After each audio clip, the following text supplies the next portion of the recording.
Today's video is going to be brought to you by Squarespace.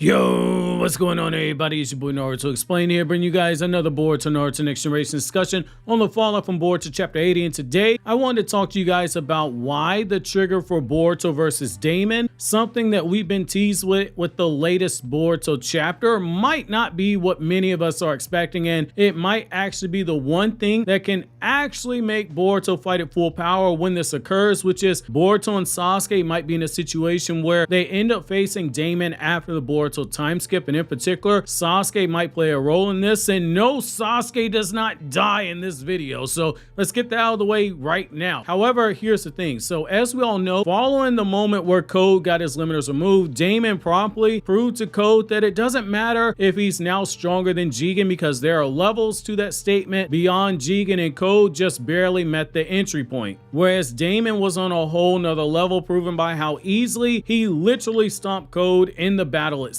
We were then shown Daemon easily one-shotting Boruto and Kawaki, including when Kawaki tried to use Ishiki's dojutsu, and in the last chapter, Daemon dropped a clear sign of just how much he's been holding back, because he's never fought at full power yet in the series before. But he said the next time he sees Boruto, he fully intends on fighting at full power because he expects Boruto to become strong enough to give him a real fight. A clash between Boruto versus Daemon, it likely won't happen unless Boruto returns to Konoha and Ada is forced to track down his location. Upon that happening, there's a strong chance that Daemon's gonna hop off of Ada's lap and start to give chase after Boruto. Daemon is an obvious benchmarker for power coming out of the time skip, because we've seen how easily he's been able to run through people in the past without using his full power, which is what brings us to Sasuke and why Sasuke might be used to bring out Boruto's full power. If there's one thing we know about Daemon, is that the kid loves a good fight and he's itching for the chance to push himself in combat. He's not above doing what needs to be done to raise a little hell. His relationship with Ada, as we discussed before, is very similar to that to Susanoo and Amaterasu, the Shinto gods who inspired parts of their character, and Susanoo was a bit rambunctious in some of those stories, just like how Daemon is rambunctious. Sasuke is yet to have a battle following the destruction of his Rinnegan, or even be anywhere close to combat at that. We've at least seen Naruto on the battlefield since losing Kurama, but we haven't seen Sasuke anywhere near an actual fight. The fact that he and Boruto return to Konoha at some point and cause Daemon to be let off his leash, that's a likely scenario. If these two end up in battle and Daemon realizes that Boruto's holding back, I don't think it's crazy that he ends up fighting Sasuke in order to push Boruto to unleash his full power. Narratively, it'd be a good build-up because you get a chance to see Sasuke versus Daemon and see where Daemon ranks over a post-time skip Sasuke. You also get the chance to, most importantly, build on what Kishimoto,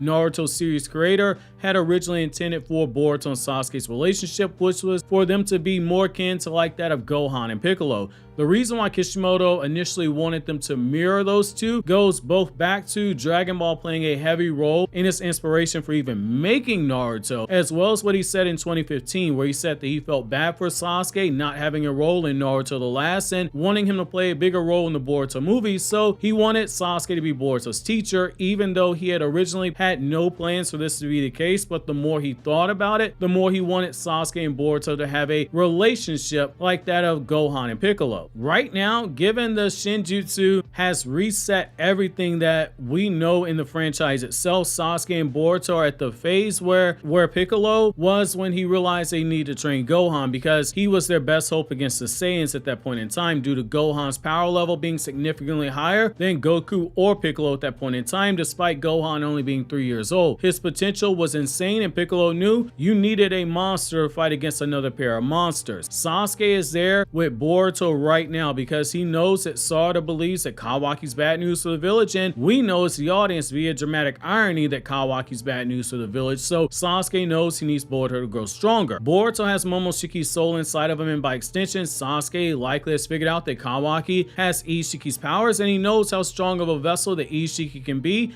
because he's fought fought against Jigen. Just as Piccolo trained Gohan, Sasuke will have to train Boruto. We see that coming, which brings us to the next step in that comparison. Piccolo ultimately had to step in when Gohan was hesitant to bring out his full power, and ultimately suffered major damage protecting Gohan at one point in that fight, and at the next point in the fight he ended up giving his life to protect him, which caused Gohan to unleash his full power briefly. Boruto watching Daemon body Sasuke would be enough to make him step forward in that battle against Daemon, despite Sasuke not viewing him as his student due to the Shinjutsu's effects. Boruto has that strong attachment to Sasuke, the same one that caused him to step in to save Sasuke from Ishiki in the manga. His body moved on his own, though once it did, Boruto knew that Ishiki wouldn't allow him to die. I don't think narratively you have to go as far as have Daemon kill Sasuke. I don't think that's the case, but I do think someone or something as savage as what you see in the thumbnail where Daemon breaks the remaining good arm of Sasuke would be both funny as well as something that works well enough to trigger Boruto. Do any of us not see a situation where Daemon wouldn't go after Sasuke's other good arm in a fight? The kid chooses violence at nearly every point in the series. It would also allow us to see how Daemon does in a battle with someone who is a strategist such as Sasuke, because one, Code is an idiot, and two, if we take Shikamaru at his words, a threat level that is above Jigen but below Ishiki, which is where Daemon would fall,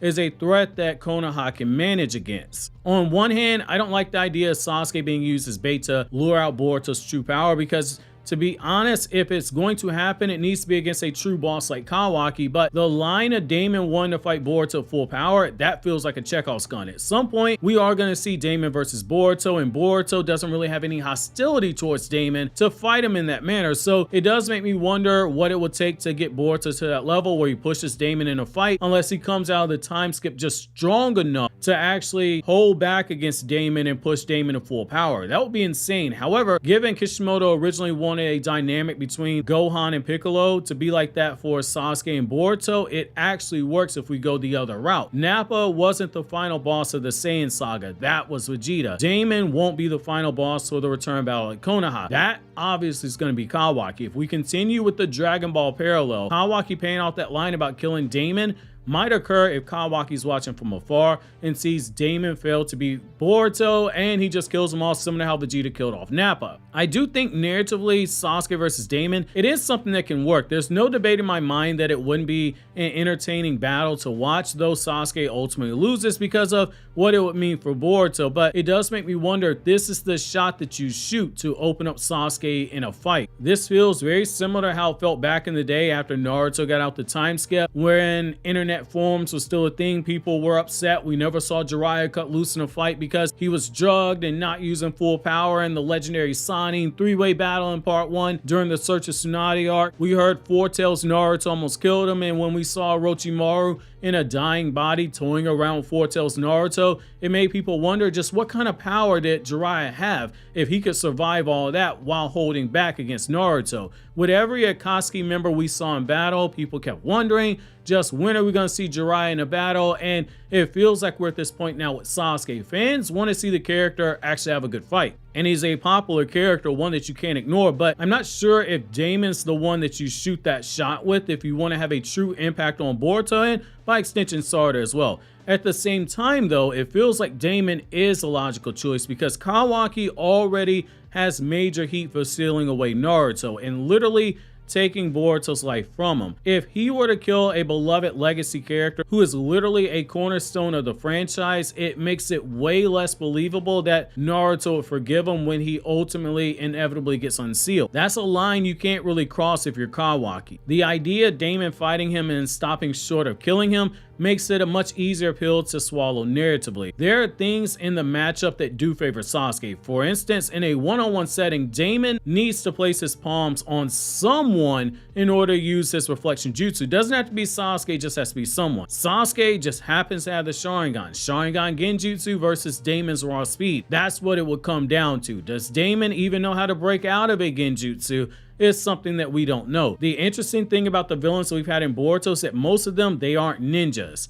We've only had less than a handful of them that have a ninja background or a ninja connection. For people who might be wondering, could Genjutsu even work on Daemon? For the 100th time, he's not an android. He's a cyborg. Two different things. Cyborg means he's human, with mechanical enhancements, i.e. like Kawaki, i.e. like code. He still has a chakra network, so genjutsu would work on him, and Sasuke's genjutsu speed is fast enough that it impress Hagoromo, someone who's seen Kage at full power, but he's looking at Sasuke's genjutsu and he's fanboying over it. There's something here to a potential battle, especially because, as we've seen with Daemon, his fighting style is more like that of a bull in a china shop, similar to how Naruto for a large portion of the series just charged forward into a fight and winged it as the fight itself went on. Sasuke's calculated enough to hold out until he's the trigger for Boruto showing his true power. The big question for a Sasuke versus Daemon battle, if it happens, and using it to get Boruto to use full power, is finding out how Sasuke can ultimately come up with a strategy to do well enough for this to actually happen. Boruto knows Daemon's jutsu and he's fought against him. So they could take all the data that they have, they could go to Ninja Bucks, they could open up Boruto's laptop, and they could build a site on Squarespace where they can chart out Daemon's weakness. If you've ever thought about creating your own website, Squarespace needs to be the first place that you head to when you decide to get started, because Squarespace gives people a powerful and beautiful online platform to help you create your own personal website. By using Squarespace to create your own website, you can connect with your audience and generate revenue through gated members only content. You can manage memberships, send email communications, and leverage audience insights, all on an easy to use platform. Create a community on your Squarespace website with a fully integrated commenting system that supports threaded comments, replies, and likes. Use their powerful blogging tools to categorize, share, and schedule your posts too. Extend Squarespace already powerful e-commerce capabilities with Squarespace extensions. These new third-party tools can help you manage inventory, promote products, streamline bookkeeping, reconcile and file sales tax, and ship items across the globe. You can even display posts on your social media platforms onto your website, automatically push website content to your favorite social media channels so your followers can share it too. Go to squarespace.com for a free trial, and when you're ready to launch, go to squarespace.com/Naruto Explain to save 10% off your first purchase of a website or a domain. Thank you again to Squarespace for sponsoring today's video.